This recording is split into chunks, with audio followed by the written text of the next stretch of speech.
Welcome everyone back to Pest Control Millionaire. Have a really exciting guest, someone right in my back door, which is really cool. We connected for the first time down at Pest Daily Conference in Florida last year and kind of stayed in contact. And again, we're not too far from each other, which is really, really awesome to have someone locally here on the podcast. He is the CEO of First Choice Pest Control.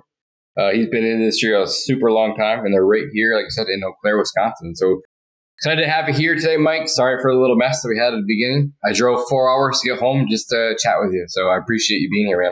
Yeah, no, I appreciate you. I'm happy to be here. I'm surprised that I'm going to admit this out loud, but every time I see the Turf Badger logo, I'm jealous. I really like it. So, well, I appreciate it.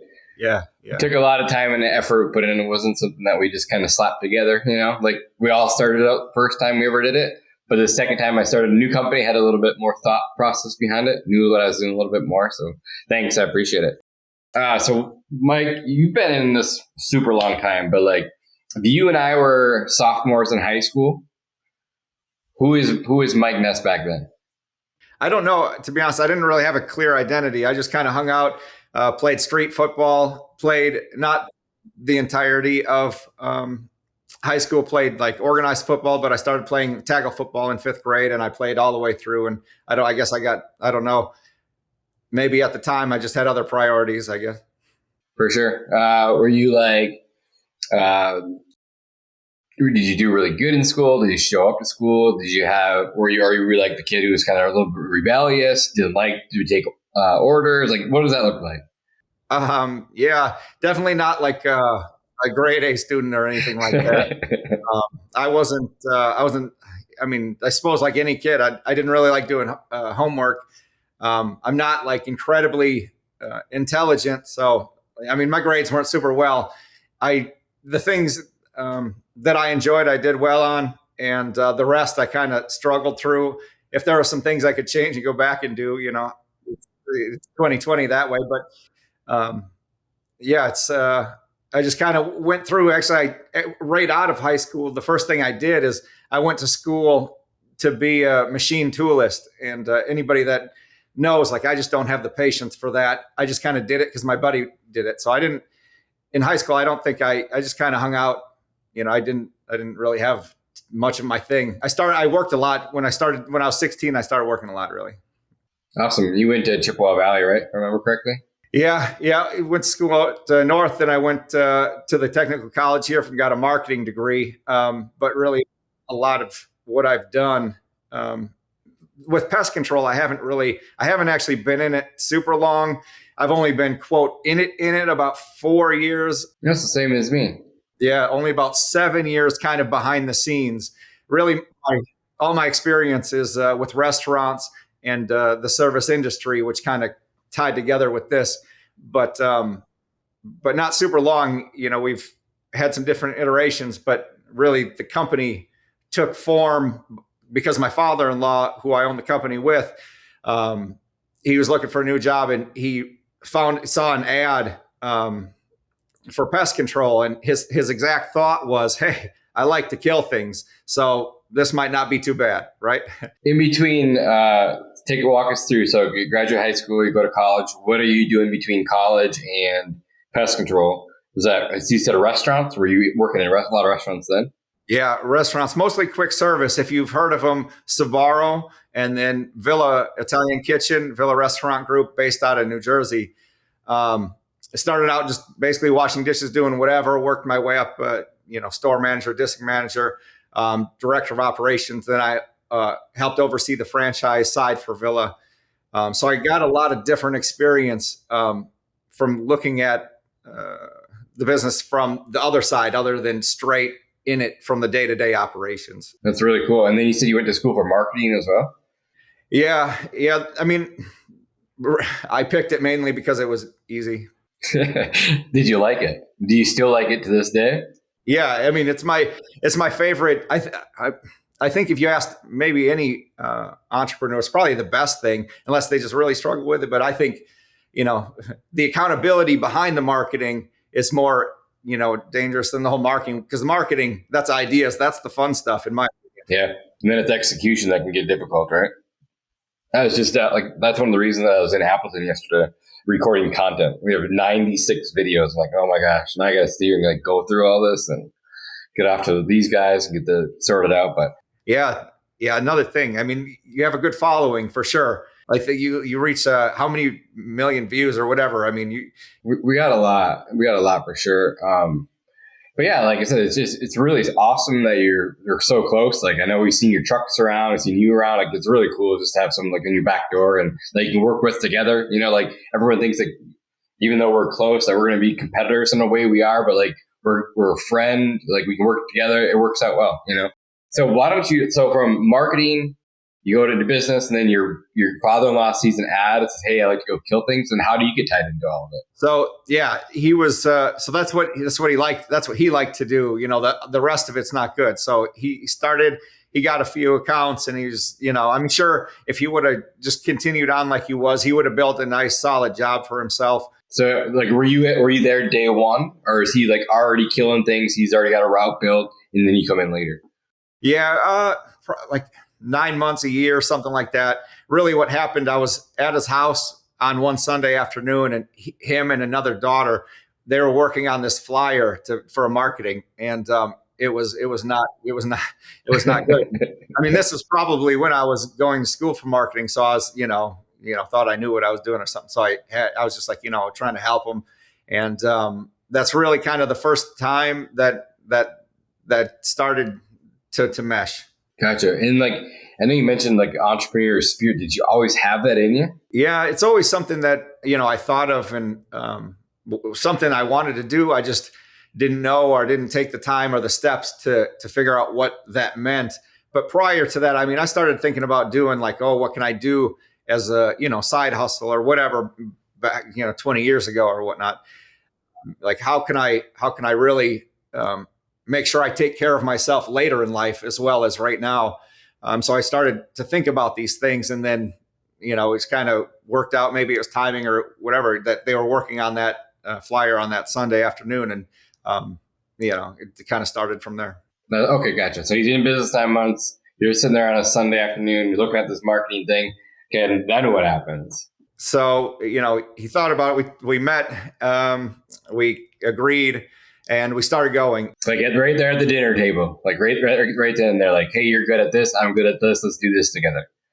Well, so we met a different day, and how I knew he was interested. He hates like Mexican food, right? So we met at a Mexican restaurant. So, he's going with purpose, right? He's not going for anything else. So that's really where we were like, okay, let's do this. We can make it happen, because he was really, he bootstrapped it. He didn't have a bunch of anything extra, as far as cash flow or anything like that. He always says, I always had cash in my pocket. I said, well, we try to do things a little differently now. You guys sit down, you have lunch. Like, let's go do this thing. What is your job from there? Like, is it a business partnership right then and there? And then what are the roles between the two of you? Sure. So he just kept going out and doing his job, and we just kept making him busier. The biggest thing we did is we took money that, basically I guaranteed it at the time. If the business couldn't afford it because of what we did, that I would personally cover it, so then he wouldn't have to. We started investing in digital ads, Google. And really the first 30 days, and it was a lot of money for us back then. I tell you what, it was a lot of money. Like it was in our minds at that time, a big gamble to be like, all right, because you'd be like, oh, you don't want to spend money or that you don't have when you're new in business, right? But so it's a big gamble. First 30 days, we got zero calls. I mean, I don't know what the actual number was, but it was nothing impactful whatsoever. I mean, there was no notice, right? And we were like I started getting nervous, and then all of a sudden, like on the 31st day, the call started coming in, and it was like, okay. And then every day they just kind of kept coming in, and we kept tweaking things, kept working through that. And that was originally the first catalyst that we had that helped drive business forward. So if you haven't heard about Gorilla Desk yet, it's a super sick software. It's actually made by one of my really close friends, Chris Mareshi. So Chris built Gorilla Desk to help streamline his own personal business over 10 years ago. But now Gorilla Desk is used by over 4,000 companies. And today it's become one of the most premier platforms in our industry. So what's really unique about Gorilla Desk is that it's a simple all-in-one solution that's really easy for your team to use. Gorilla Desk offers a seamless onboard experience and best-in-class support with no additional cost. It's all included in your subscription. Inside the software, you'll find a whole suite of features. Scheduling, invoicing, routing, and sales pipelines, integrated VoIP, text messaging, and pretty much all the automation you're going to need, and much, much more. So if you guys are still relying on paper or spreadsheets or fighting with an old software, I highly recommend that you guys check out Gorilla Desk. So we have a link in our description. Click on that, and it'll take you right to their free trial. Now let's get back to the show. And are you managing your own ads at this point, or did you have a marketing company like overseeing your ad account? We had a marketing company. I forget what the name was back then, but it was basically the same company that owned the Yellow Pages. But yeah, but they did it, and they did okay. We actually led to the first lawsuit that we had to face because there was used a picture or something, or there was a picture on our website that wasn't supposed to be there. Yeah, like a copyrighted thing. Yeah. How did that shake out? Did they just say, like, give you a cease and desist, they take it down, or they actually sue you guys?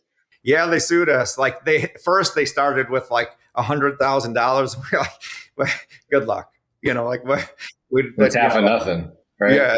Yeah, exactly. So they came down to, I think, like $300 or $600, and we were like, whatever, I guess, Yeah, it's like with business, they always say it's not if you get sued, it's just when, right? It's going to happen. You said first, though, so I'm assuming something else happened after that. Yeah, there's been a couple things that were just weird. That was just nothing like too crazy. Yeah, no, nothing. No, thank knock on wood, but just weird little things like that. Off the top of my head, but that one I remember just because it was just like at the time it was like, we were like super nervous, like anxious, like, oh my God, what? Yeah. For sure. So, like, how much money are you spending on Google Ads, like right away? Like, I know it's a lot of money. You guys can afford it, but you're like, I'm going to go in and still do this thing. Yeah, I think the spend was $1,000. And maybe the whole maintenance fee was like $1,500 or something. And I know that doesn't sound like much, but to us at that time, yeah, absolutely. Like, it doesn't sound like much to us now because we're a little bit further along. But back then, when you literally have nothing and you're investing this $1,500, praying to God that it works, and there's 0 calls for 30 days, then you're like, I'm about to give up. And all of a sudden, like, 31st day hits, and all of a sudden you get a lead and you close the deal. Now you get 2 and 3, and just kind of how it works. So, like, are you out servicing at this time? Is he only servicing? Is everything on paper at this time, or you have a CRM in place? So we've always, since he started, we've always had a CRM in place. Luckily, because that paper stuff, that's tough.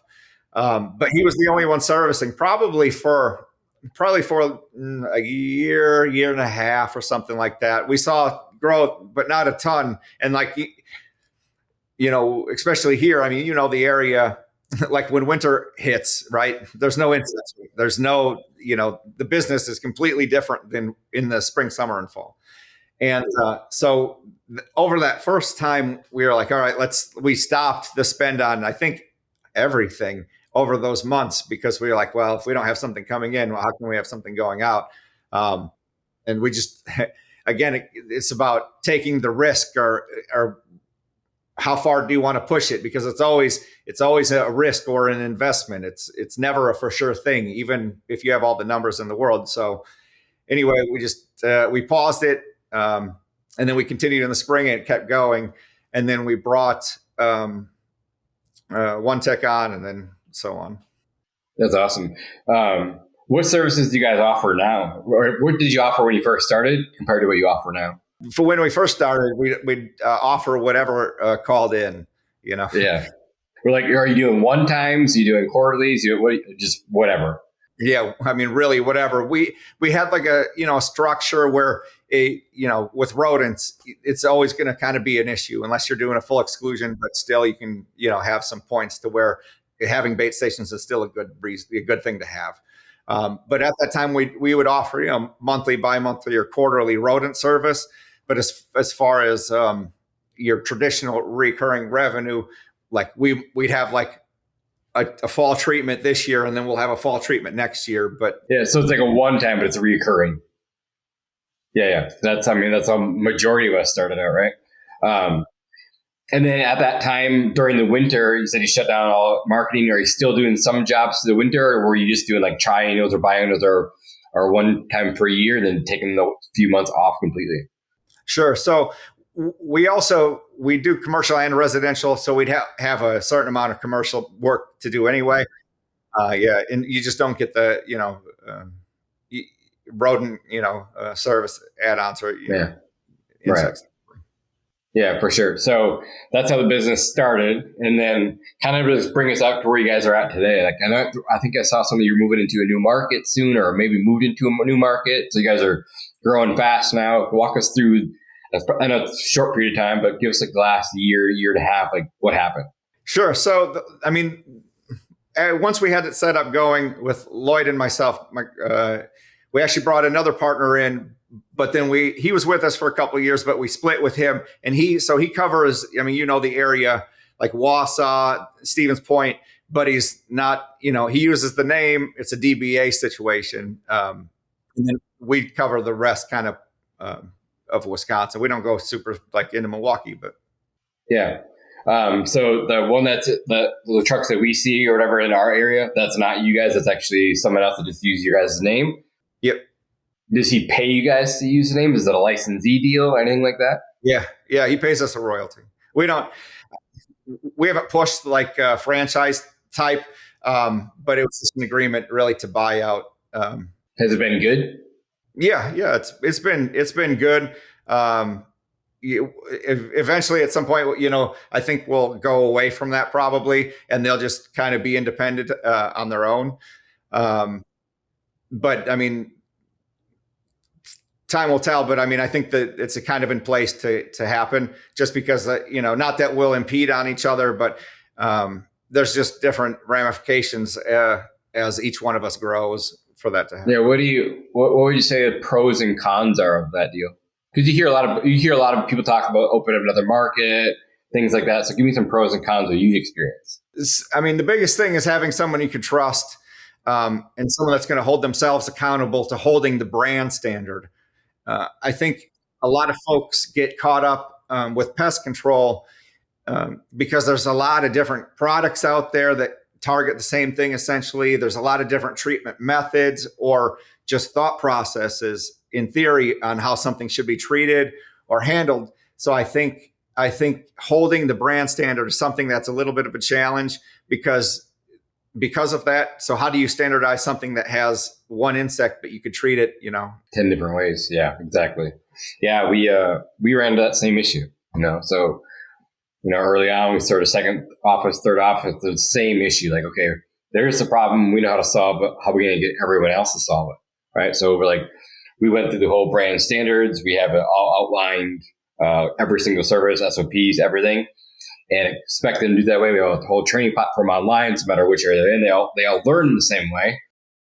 And they're supposed to go execute the same way. Do they always? Probably not, but overall, I think they do a good job. So, yeah, I know what you mean there. I feel that pain too, for sure.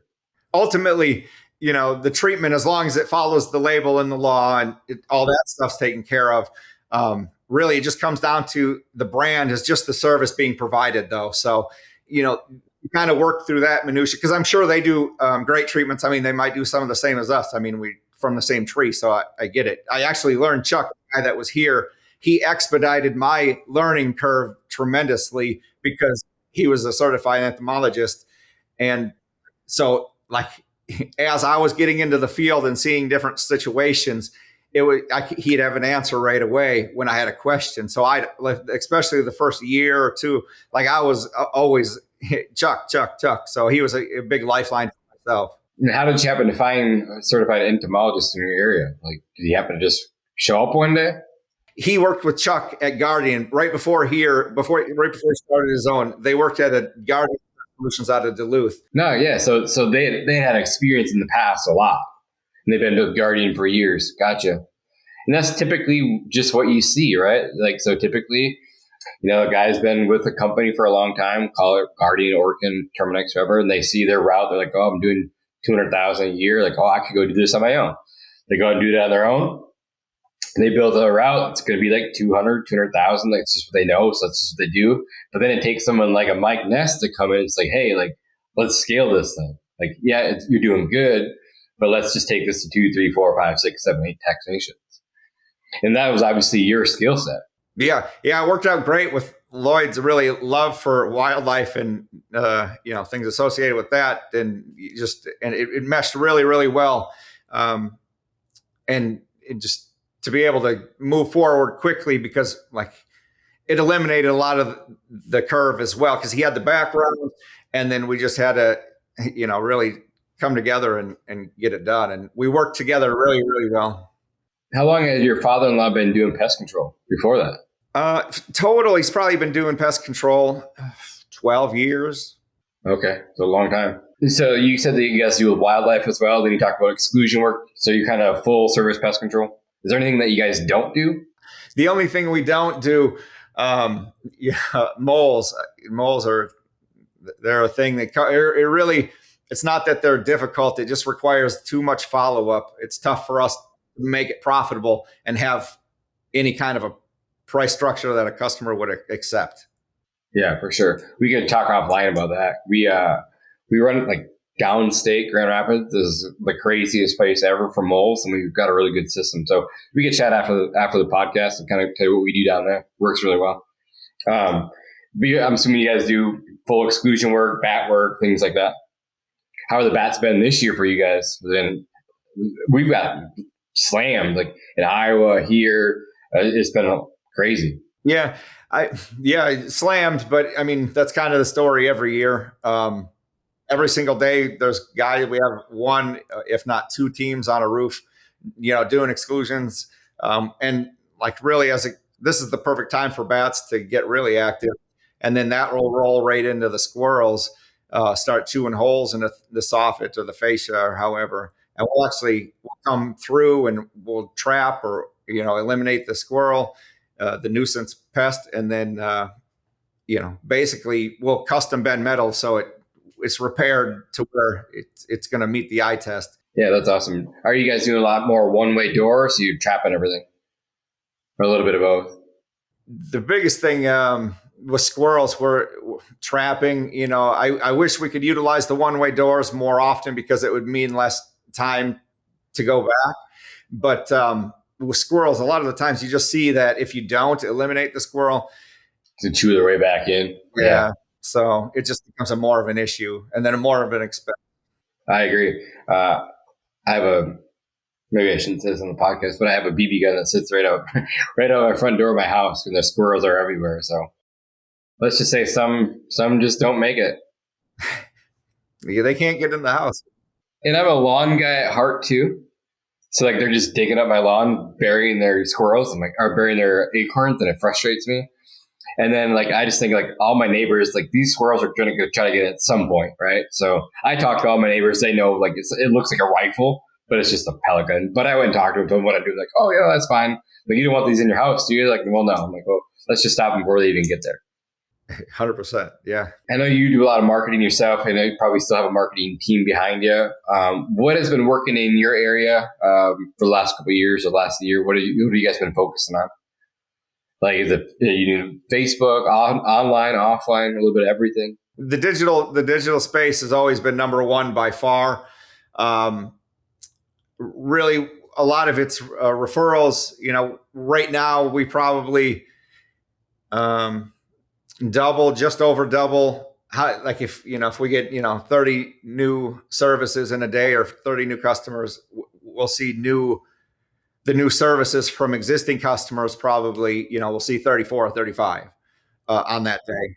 So that's a big way we put the service first. So then we can build that relationship. It's important to us. And we want to make sure that the customer is taken care of ultimately because pest control, it's what we do, but who we are is the service that we perform. So. Right, I couldn't agree more. Like I always say, I've said it in the podcast a million times, we're a customer service company that just happens to do pest control. And that's just the way it has to be. We're in the customer service industry. I think we even talked about that at Pest Daily. What did you think of that conference? Man, it was great. I mean, the energy is great. A lot of knowledge. Actually, on my desk, I still have the notebook that they provided with all the notes that I took that I refer back to. I think it's great stuff. I think it's amazing, what Seth and everybody's doing. Yeah. Are you going back down there this year? Yeah. I believe so. Yeah. If not, just make sure you are. Hopefully we see you back down there because I'll be there for sure. It's going to be a fun event. This year is scale, so it'll be fun. Last year, it's funny that you said energy because that's what it was last year. And then this year is scale. It's kind of cool. I'm like, wait, you're spelling out pest, aren't you? He's like, you're the only person who's ever figured that out. I'm like, well, it's not that hard. Because it was power, energy, and now this year is scale. And last year, I'm like, wait, you're trying to spell pest control, aren't you? He's like, you're the only one who's actually said something. Seth will be here. We're going to do a podcast again soon. We have something lined up that's going to be pretty cool, pretty epic. Be in person one, kind of different than the rest of them, but excited for that one. It'll be fun for sure. You guys have come a long way, but didn't you say like recently, if I saw something online, weren't you going into a new market soon? Well, so really a lot of our growth right now, I mean, we're working on different market segments to see where we want to be, but really we're focusing on the density right now and trying to really hammer in. That's the money's at, right? 100%. I think in the early stages we grew pretty spread out, which is common because you're just taking whatever you can get. 100%. But now, and we don't necessarily want to try to get rid of anything. But if we have one-offs, we're definitely diving in a little bit more, but we're also just targeting in on the cities where we can get to within a day or, a day or two anyway. Yeah, for sure. What has been your favorite services last few years? What has been really good for you guys? Are you guys like trying to build that reoccurring model now? Yeah. So a lot of what we do, I mean, we still do the one times.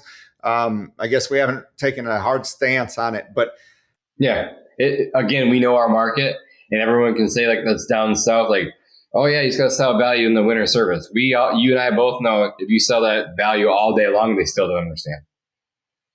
They're like, no, if they have rodents, it's one thing, they understand they got to be back out there to do rodent, but to do like a winter spray, they're like, yeah, no. Right. Yeah. We combated that with just like kind of like, hey, we'll do the exterior, 3 over the course of a year and then an interior touch up. Yep. Same thing what we do. So we do it's great because a lot of people that are listening to the podcast also have winter markets too. So, it's one of the common questions I get. Well, what do you guys do in the winter? I was like, we just keep rolling. Do we lose a few? Do we let them push it off? Yeah, we do sometimes.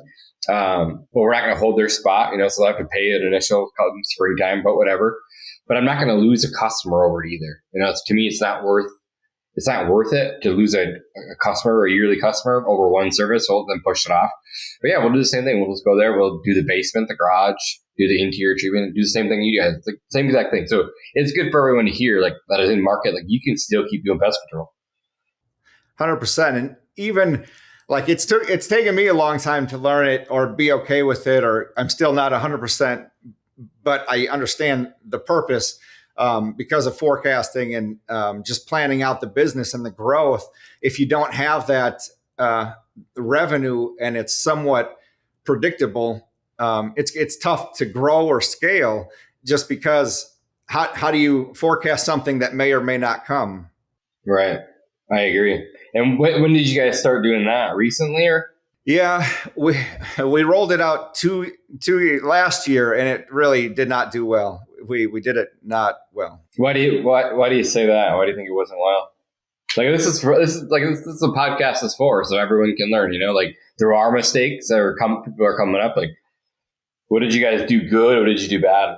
Yeah, we just didn't. I think to be honest, if you cut through everything, the biggest thing is I wasn't confident with it, so nobody else was confident with it. I gotcha. or I could point at a lot of different things that we played around with the price point to see kind of what folks would be good with or what would make sense. We played around with the packaging, like how we present it. I really think we just overthought it too much, because at the end of the day, it's just something as far as taking care of the business. Again, this is different from when it was just Lloyd and myself. And if we just didn't, get paid as much over the winter, like we just dealt with it. We knew how to plan. Yeah. But now you have employees. But these folks, right? These folks, not only them, but their families, they're relying on this income. So if our revenue fluctuates up and down, up and down, up and down, and there's so many hours in a day, like how do we make sure that we're not laying them off, or we're continuing that employment to make sure we build that relationship with the employee? So then there's a lot more to it than a simple like, oh, well, we'll just do one time, or, Yeah. Yeah. Like you mentally, like, oh, I have to get over this myself. There really is a lot of value in that winter service, and we have to keep our customers happy, but our internal customers happy either, being your employees. I agree. And just having that, that projection of cash flow coming throughout the winter, so you're not struggling, like I said, not taking a paycheck, things like that, like we all did early on, until we started figuring it out. But we've all been through it, So it's good for that, like, to everyone here, like, hey, we've been through this stuff too, but you can change that. And so when I started over my business, it was like I had to think through it. Like, okay, what is the service that I can do year round? That's not so seasonal. And pest control was it for me. Like, I can do this year round. Or fertilization weed control, yeah, we can do it, 6, 7, 8 months out of the year. It's good. Again, but then we have to lay our lawn techs off. So how do we keep those guys busy? Then we talked about Christmas lights. I'm like, we're not a Christmas light company. I'm not doing Christmas lights. But these things just come up because we try to keep our guys busy, So we went through the same thing.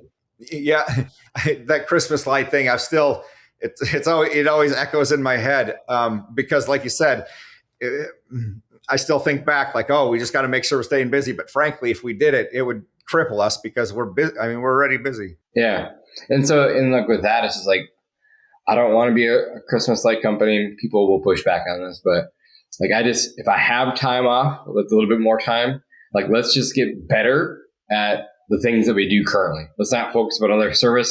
When I started over, I said, I want to make it super easy, simplify the business, and just make it very easy. So yes, we could go add on a service because it sounds fun. We could do really well. We have a ton of sales guys. They would go crush it. It all sounds awesome. But at the end of the day, it's just not something I want to have. I don't want to have the distraction. Again, just focus on what we're good at. 100%. It just muddies it up. Yeah, it does. And then think about it. Like, again, if you go to exit this thing someday, because we all have an exit plan, right? Like, is it going to muddy those waters too? It's just add more intrinsic value to the company. I don't know. I'm not sure. Like, but let's just say you're looking for like a strategic buyer, like an Orkin, Terminix. You think they're going to want to buy it? No. So now you took out half the pool that you're willing to pay a multiple, a good one, and so now you're back down to just a few less people, So just things that I thought through out loud, I guess, real quick. But when I started, it was like, let's just keep this super simple. We know when we exit, we know the type of buyer that we're looking for right now. So like, that was the strategy from day one. What has been some of the biggest challenges that you've been through this year, Mike? For me, this year, it's been a combination of last year and this year, but really just getting myself like out of the day-to-day business, and really handing it off to the folks and trusting them and them trusting themselves to make the right decision. So that's really, I think that's the biggest struggle. And just, I think coming the other way too, because, when I'm in front of the group or when I'm talking to somebody, I bring just a certain amount of energy because the thing, it excites me, right?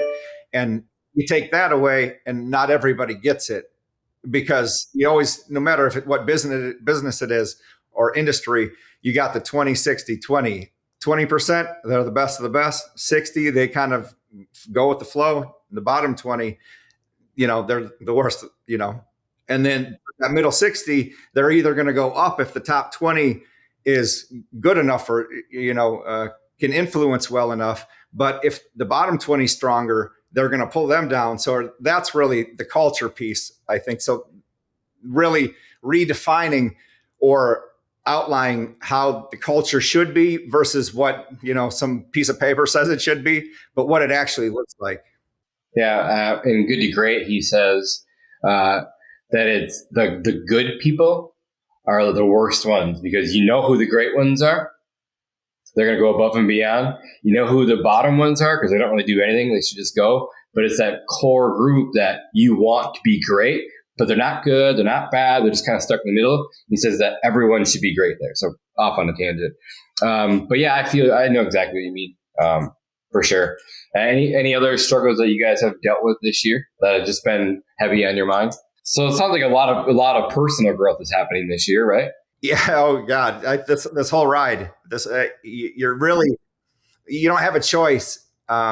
If you really want to do this well, not that, anything, but if you want to do this well, you have to grow and you have to learn how to grow.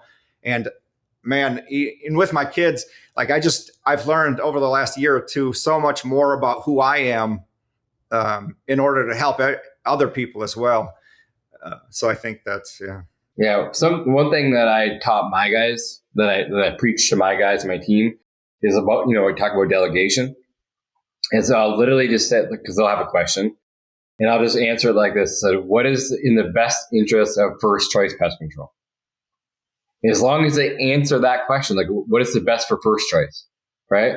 And even if they make the wrong decision, but they felt at their heart that first choice was top of mind, and if they made the wrong decision, that's okay. At least they made a decision, but they had the best interest at heart. So like that's what I always ask my guys: what is in the best interest of turf hunter?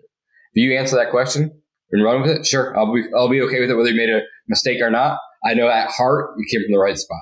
100%. It's all about intent, right? Like people make mistakes. If at least me, like I can't even talk because I make my own mistakes plenty. But if we get hung up on mistakes, we find ourselves in a very bad headspace, in my opinion, because there's so many things that could weigh us down every day. But, we can't worry about that stuff, right? I mean, I kind of came up with this the other day is find it, fix it, move forward, the 3 F's, let's discover the problem, let's fix it, and let's move forward so we can help avoid it in the future. That's it. Absolutely. I love that. It's a good one. What does the next year look like for you, Mike? What's your plans for like the next year? And then we'll go further than that. But what's the next year look like? Yeah. So the next year is really just fine tuning the guys, the team to really take it. And then beyond that, I mean, they're going to be able to run. We have a couple of guys at the top and really, but from the top to the bottom, everybody, we kind of have a slogan. You have to give a shit. But everything aside, you have to give a shit. That's it. That's all I really ask. I mean, there's a lot of little daily tasks and things like that. But if we have everybody that cares, everybody that wants to add value, like scaling, right? Yeah, I agree. What has been your hardest day on the job ever? Probably. So, okay, I got one. It was we were doing this attic or not crawl space encapsulation. And it was getting, because these raccoons were chewing in, made a big mess. And anyway, so we trapped the raccoons and we did this. And it was getting cold and it hadn't been too cold yet. And we were putting it off because it was just busy. And it finally, the day showed up, it was -1. So, and this job was not done. So Hunter, technician, and myself, Hunter, he's actually my brother-in-law. We went to this job. I think I got frostbite on my hands, and now my hands get cold like really easily. I mean, it was a bad decision for us to do it that day. But ultimately, we told the customer that we'd have it done by the time it got cold enough for them to want to get inside. So we made sure we got it out. We got out there and got it done. But that was challenging. Yeah. What's been the best day on the job ever? Oh man, so many of them. Really, the best times I think is when you're out on a day like today, a nice fall day, the weather's great. You're outside, you're just doing your thing. I mean, no, so I mean that's really what it's all about. All the team members are enjoying what they're doing. They're in the moment. They're focusing on what they need to do, and everything's just humming along. That's what makes me smile. Yeah, like I said, the high heat's past us. It's nice cool days. Like the days are shorter. It's definitely more enjoyable to be out there for sure. Yeah. Yeah. What do the next 5 years look like?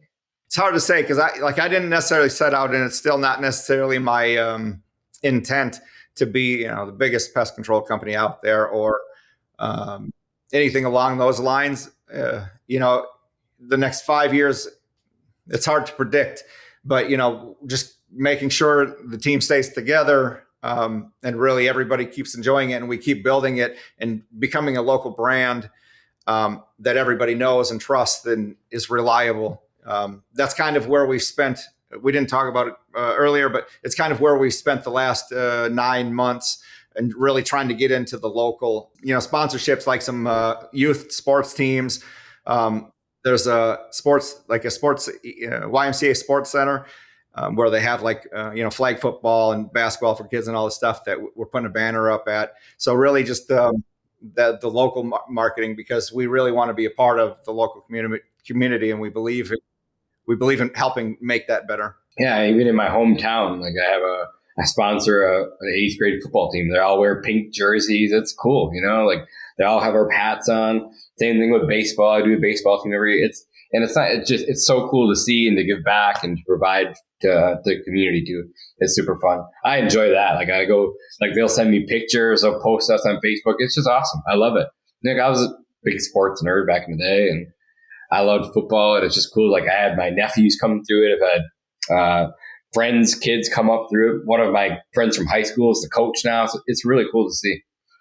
And but it makes a big impact on those kids. And then I remember one kid posted something online, like they asked him what he wanted to be when he's older, and he held up a sign and said he wanted to be a turf badger. He was 12 years old. It was the coolest thing ever. Winning. Yeah. So it's just cool. So it's really cool things like that you get to give back and provide. And yeah, and you do get business from it too, and loyal customers, which is always good. I love that. Yeah, so we try to do the same thing. It's not always perfect, but we definitely try to give back. There's only so much you can do at the same time, Yeah, 100%. I mean, you still have to be responsible to the business. You can't do everything. There's always a wish list. And as you can fit things in, do it as you can. But to the fiber of my being, everything aside, I believe in bringing value to all the relationships or whatever I'm doing. If I can't bring it value, I'm just not interested in doing it. Because it's not going to be good for anybody. Yeah, that's cool. I was just going to ask you a question. Oh yeah, what would you say is the thing you're most proud of? And then I have another follow-up question too. But what are you most proud of right now? Just really the growth and the development of the team. Honestly, when we first really the kind of 4 or 5 years ago, when it was kind of the Mike era, I suppose. The first time I went to get a truck that somebody was using, it was getting fixed or something. Before I got it, I went to the gas station. I took out 2 garbage bags full of trash out of it, just from lunch garbage or whatever. And I was just like, this isn't happening. This is not this isn't who I am. And so really being able to develop who we are and the brand, but the overall appearance and the approach that we can give to the team members, so they can be proud of, oh, your dad works at First Choice. Oh, they came over to our place and they were awesome. Because imagine the latter, if you were the guy that didn't show up or whatever, and you had kids that went to school, and because it's a thing, not that it's whatever, but it's just added stress that I wouldn't want to give my kids that, oh yeah, my dad says you suck or something like that. Yeah, you got to have a lot of pride for sure. What's your day-to-day look like? So I do a little, I still have a few people that, only want Mike, so to speak, that I still accommodate. But a lot of it is spent on just like trying to figure out how we can grow, how we need to look at our ads, and really how we're looking at our budgeting and how we're looking at basically just all the financials to make sure the business as a whole remains healthy. Cool. That's awesome. It's really cool. Do you have an exit plan yet, or you just want to keep on rolling? Because you have partners involved too, right? So yeah, like him and I have discussed just me buying him out, or my wife and I buying him out, because I mean he can go right off in the sunset. He doesn't need to be working. But frankly, I mean, I think he'd get bored. He likes drama and stuff, so he likes to get in on everything. So I mean, he keeps him going. That's really cool. I like that. Yeah. Hey, how many kids do you have, Mike? 2 boys. How old are they? 8 and 12. 8 and 12. 8 and 12. I got all girls. I tried for boy, and I got other girls. I'm like, okay, I'm done trying here. So you got the boys. Do they have any interest? Yeah. Miles, he's quite a bit like me. He's in flag football. He's into trading cards lately. Miles, he's the younger one. Mason, the older one. He likes video games. He's super smart. He reads a lot. I can get him to play catch with a football or some basketball every once in a while, but not super interested. Do they ever come to work with Dad? Yeah, not so much recently, but in the past, especially if it was like on the weekend and we just had to go pick up a raccoon or something like that, Yeah, I bet they do. That's cool. I like that. Like, so my girls, like, they came with me. I had the same thing. It was a weekend. A lady had put out one of her own traps to catch a squirrel. She caught a skunk, didn't know what to do with it. It was like 2 miles from my house. I took the girls, we went and trapped the skunk together. And they loved it. They had their phones up the entire time. They were videotaping the whole thing. So they enjoy it. Not that they'll ever do it, but they really like it. They're a bunch of bougie little girls, I guess. But it's fun. Yeah, it is. So it was enjoyable. You mentioned reading. Do you like to read as well, as much as your son? Yeah, yeah. I grew up not liking reading. I didn't read, growing up. I'm the same. In the last few years, I have a stack of books on my desk that I read. I mean, it's important. It gives you, even though I think a lot of books, it's not necessarily like new information, but it's a new way to look at it. Absolutely. That's a great way of saying it. What have been some of your favorite books that you've read? Do you have any that stick out or not really? Yeah. I knew you were going to ask that question. I can't off the top of my head. I just read a book by Horst Schultz that it was about a hotel franchise. Excellent wins. Cool. I'm writing that one down right now. I've never read it before. Oh yeah. Yeah. It's nothing, again, it's really nothing earth shattering, but it's how he really developed a culture of customer service, amazing, like world-class customer service in places where they didn't even know what that word is. I've said this on the podcast probably a million times too, because it's one of my favorite books, but Unreasonable Hospitality. You should read that one. It's an amazing book. Kind of along the same lines, the guy built a 3-star Michelin restaurant within a few years, and it's all about customer service and how he does it. It's really, really cool. It's a good read. Unreasonable Hospitality. Yep. Will Guidero. I'm pretty sure he's going to owe me royalties soon. Heck yeah. It's always good because there's so many different experiences that can limit you because you only see what you see. And you don't know what to look for in a lot of cases. Especially when you come from a small town, right? Yeah. You've never been outside that small town. You don't know what's out there until you're out there. Like, oh man, there's a lot going on out here. So same thing. You kind of get stuck in your little circle, and it's a big world out there. So I agree with 100%. Well, awesome, man. I'm really glad that you took the last hour to spend with us. Again, I apologize for being a little bit late, but I said I drove 4 hours to have this conversation. I can't wait to connect again soon. Hopefully we can get together before Florida this year. Hopefully we can go meet for lunch someday or come check out what you got going on. You come over here, check out what we got going on. I think it'd be fun just to learn from each other. You're so close. Why not? Right? Yes, sir. 100%. Cool. So let's stay in touch. It was good to hear from you, and I'll chat with you soon. Sounds good. Take care. Later. Hey guys, thanks for listening to another episode of Pest Control Millionaire. We don't charge any money for the show, obviously, but the podcast isn't free. You can pay for the podcast by sharing it with your friends and your family. So please like and subscribe and give us a 5-star review on your favorite podcast app. These things make a huge difference for us. If you have any specific questions you want answered about the business or your life by me or my guests, send an email to info@pestcontrolmillionaire.com. And if you want to get in touch with me about any personal business coaching, check out our website at www.pestcontrolmillionaire.com. Thanks again for listening, and I'll see you guys again on the next one.